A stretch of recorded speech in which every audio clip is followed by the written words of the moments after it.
Hi, my name is Irfan Minhas, and I am a senior at Seminole Falls High School. I'm part of the science internship this year, and my mentor was Dr. Ellen Rome. The title of my research project was Immunizations for Tdap and Meningitis in Adolescents and Young Adults. How well do we do? So vaccination rates affect the overall health of a population, and during adolescence, the body changes, and there's a few key vaccinations that are due during this period. However, many barriers do exist for some people, including lack of knowledge about the vaccinations, fears about vaccine safety, and logistical problems such as limited access to vaccination services. So this study is a descriptive epidemiological evaluation of vaccination rates for individuals ages 13 to 28 seen by doctors at the Cleveland Clinic. And we computed the completion rates for the Tdap and meningitis vaccinations. So the Tdap vaccination, which actually stands for tetanus, diphtheria, and pertussis, are all illnesses that can be prevented with this vaccination. So tetanus is a nervous system disorder which causes painful tightening of the muscles. Diphtheria is a sudden respiratory or exogenous illness caused by Corneria bacteria diphtheriae, and pertussis, which is also known as the whooping cough, causes a serious respiratory illness. So in the United States, before vaccinations, there were an average of 1,300 cases of tetanus and 175,000 cases of diphtheria each year.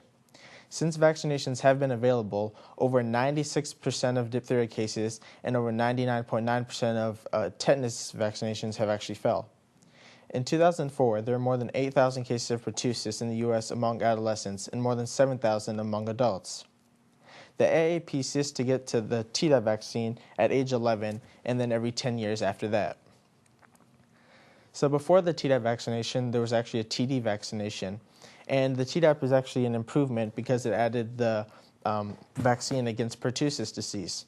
So this actually helps against all three of the diseases instead of just the two that the TD vaccine did. So next is the meningitis and meningococcal disease, and these are all diseases that can be prevented with a meningitis vaccination. So meningitis is a serious bacterial infection of the tissues surrounding the spinal cord and the brain, and it also causes blood infection. Using Menactra, you can protect against approximately 90% of infections. So in the United States each year, about 2,600 people get meningitis. And the high groups of people that usually get this are infants, people with suppressed immune systems, and college students who reside in dormitories. Between 10 to 15% of cases are fatal, and another 10 to 15% cause brain damage and other serious side effects. So the methodology for our study was an EpiCare query identified for all individuals ages 13 to 28 seen at the CC Family Health Center or at main campus for a well-care visit by pediatricians, family practice physicians, and internal medicine physicians. A stratified random sampling of those charts was reviewed retrospectively for timing and completion of Adacillum meningitis immunizations. So the data was de-identified, prevalence of patients by year of age receiving each immunization was identified, and then REDCap was used for data entry with statistic analysis via JUMP 9.0. So this was the data that we actually used in our study, and in the first column you can see the ages, so 13 to 28, and then the next column was the actual number of patients we used in each of those age group, and it added to a total of 4,650. This chart shows the difference between the number of males and females we had. So out of the 4,650 patients, we had 1,986 that were male and 2,664 which were female. And then the percents, which break down to 42.7% were male and 57.3% which were female. So this graph actually shows the rate of vaccination completion for each age group for the Tdap vaccination. So we can see that from 13 to 16, it is steadily rising, and then after that, it starts decreasing.